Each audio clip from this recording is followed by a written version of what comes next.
அனைவருக்கும் வணக்கம். இப்ப நம்ம பார்க்க போறது ஜாலதந்திர வித்தை. இந்த பதிவு இன்னைக்கு வெளியிறது காரணம் என்னன்னு கேட்டீங்கன்னா, நிறைய பேர் தன்னை பெரிய மந்திரவாதின்னு சொல்லிக்கிட்டு எங்களுக்கு நிறைய மாந்திரீகம் தெரியும், மூலிகைகளை பத்தி எங்களுக்கு எல்லாமே தெரியும், நாங்க மிக சக்தி வாய்ந்தவங்க, எங்ககிட்ட சித்தர்களோட அருள் இருக்குன்னு சொல்லிட்டு அவங்க சித்தர்கள் சொன்ன சில சாதாரணமான தந்திர முறைகளை இவங்க வேற விதமா பயன்படுத்தி தங்களை ஒரு பெரிய ஆளா காட்டிக்கிறாங்க. இப்ப நம்ம பாத்தீங்கன்னா அவங்க என்னென்ன தந்திரங்கள் பண்றாங்க அப்படின்னு ஒரு ரெண்டு பார்க்கலாம். முதல் இது பாத்தீங்கன்னா கண்ணாடி மெல்றது. இதுக்கு என்ன பண்ணு கேட்டீங்கன்னா, கோபுரம் தாங்கி செடியை காப்பு கட்டி அதோட வேறு இலை நல்லா வாயில மென்னுட்டு அந்த சாறு வாயில இருக்கும் போதே பாத்தீங்கன்னா நீங்க கண்ணாடியை கடிச்சீங்கன்னா உங்க பல்லுக்கு ஒண்ணுமே ஆகாது, உங்க வாய்க்கு எங்கேயுமே அது கீறாது. இதே மாதிரி ஞாயிறு இலை பண்ணலாம் நினைக்கிறேன். பட் ஆனா அது இன்னும் கன்ஃபார்மா நாங்க செக் பண்ணி பார்க்கல. பட் ஆனா கோபுரம் தாங்கிய நம்ம இது பண்ண முடியும். அடுத்து பாத்தீங்கன்னா நத்தசொடி செடிக்கு பாத்தீங்கன்னா காப்பு கட்டி அதோட வேற அறாம எடுத்து அதோட அந்த வேத்தோட துண்டை நீங்க வாயில போட்டு நல்லா மென்னுட்டு அந்த சாரை கொஞ்சம் முழுங்கிட்டு அந்த வேற அப்படியே பல்ல கடிச்சிட்டு உங்க கண்ணுல பாத்தீங்கன்னா மண்ணை எடுத்து அள்ளி கொட்டிங்கன்னா அது கண்ணுல அப்படியே அந்த மண்ணு ஒண்ணுமே ஆகாது, உருத்தாது.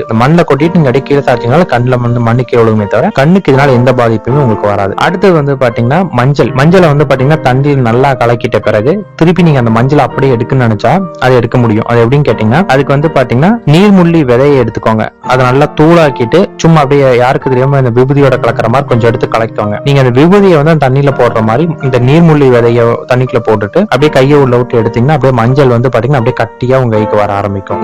இந்த ட்ரிக் நிறைய பேர் பண்ணிட்டு இருக்காங்க. சோ இதையும் ட்ரை பண்ணி பார்த்துக்கோங்க. அடுத்து பாத்தீங்கன்னா மண்ணை வாயில மெல்றது. இதுக்கு என்ன பண்ணணும்னு கேட்டீங்கன்னா, குஞ்சிமணி இலைய பாத்தீங்கன்னா எடுத்து வாயில போட்டு நல்லா மென்னுட்டு தாடையில அடக்கிட்டு நம்ம மண்ணை எவ்வளவு மென்னாலும் நமக்கு பாத்தீங்கன்னா ஒன்னும் ஆகாது. முடிஞ்ச அளவுக்கு உங்களுக்கு வேற என்ன ஜாலதந்திரங்கள் டெஸ்ட் பண்ணி எங்களுக்கு ஓகே வரதா உங்களுக்கு நாங்க போடுறோம். நன்றி.